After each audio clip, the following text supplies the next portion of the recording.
Hello বন্ধুরা, আমি শেখর আছি তোমাদের সাথে। আর তোমরা শুনছো ভৌতিক কাহিনী। আমাদের আজকের গল্পটি একটি মেছো ভূতের গল্প। গল্পের নাম মেছো ভূতের খপ্পরে। পলাশডাঙ্গা গ্রামে বুড়ো মদন নামে একজন লোক বাস করত। সে ছিল গ্রামের একমাত্র জেলে। প্রতিদিন রাতে সে নদীতে গিয়ে মাছ ধরত আর সকালে বাজারে বিক্রি করে জীবনযাপন করত। গ্রামের লোকেরা তাকে অনেকবার সাবধান করেছে রাতে মাছ ধরতে না যেতে, কারণ সেই অঞ্চলে মেছো ভূতের উপদ্রব ছিল। মদন এসব কথা কান দিত না, কারণ সে ভূত প্রেতে বিশ্বাস করত না। গ্রামের লোকজনের বারণ সত্ত্বেও সে প্রতিদিন রাত্রিরে মাছ ধরতে যেত একা একা নদীতে। এমনই একটি দিনের ঘটনা। একদিন মদন গভীর রাতে তার জাল নিয়ে মাছ ধরতে গেল। চারিদিক ছিল নিস্তব্ধ, শুধু ঝিঝি পোকার ডাক শোনা যাচ্ছে। মদন জাল ফেলতে যাচ্ছিল, তখন হঠাৎ করে সে শুনতে পেল এক অদ্ভুত শব্দ, যেন কেউ বা কিছু জলের মধ্যে ছলাৎ ছলাৎ করে নড়ছে। মদন ভাবল হয়তো বড় কোনো মাছ হবে। সে আরও সাহস পেয়ে জাল ফেলার জন্য প্রস্তুত হলো।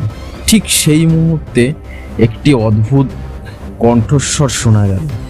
সেই গম্ভীর কণ্ঠস্বরে কে যেন বলে উঠল, কে রে, আমার নদীতে মাছ ধরতে এসেছিস? মদন ভয় পেয়ে গেল, কারণ সে জানতো এই গভীর রাতে এখানে কেউ থাকার কথা না। সে চারপাশে তাকালো, কিন্তু কাউকে দেখতে পেল না। মদন কিছুটা ঘাবড়ে গেলেও সে আবার জাল ফেলার চেষ্টা করলো।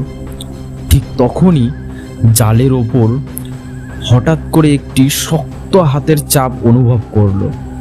মদন দ্রুত পেছনে তাকালো আর দেখলো একটি বিশালাকার কালো ছায়া, যা দেখতে মানুষের মতো, কিন্তু মাথার উপরে বিশাল চোখ, নাক নেই, আর মুখ ভর্তি দাঁত, আর দাঁতে রক্ত লেগে আছে। তার হাতে রয়েছে আধ খাওয়া একটি মাছ। সেই ভয়ঙ্কর চেহারা দেখে মদন ভয় শিউরে উঠল। মদন তখন বুঝল এটাই সেই মেছো ভূত। সে ভয়ে কাঁপতে লাগলো।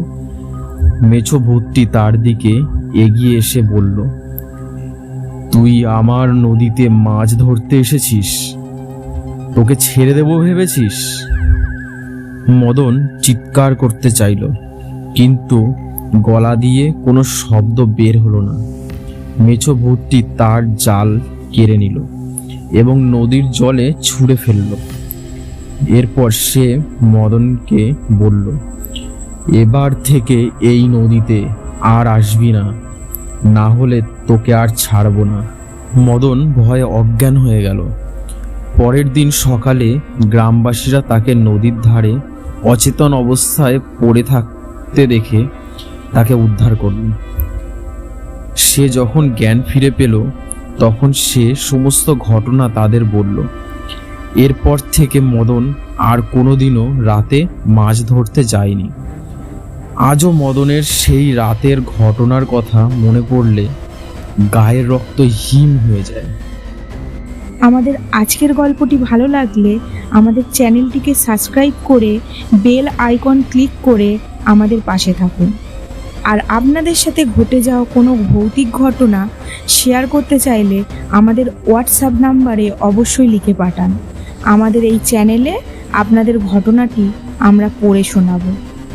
তো আজকের মতো এই পর্যন্তই। আবার আসবো পরের একটা ভিডিও নিয়ে।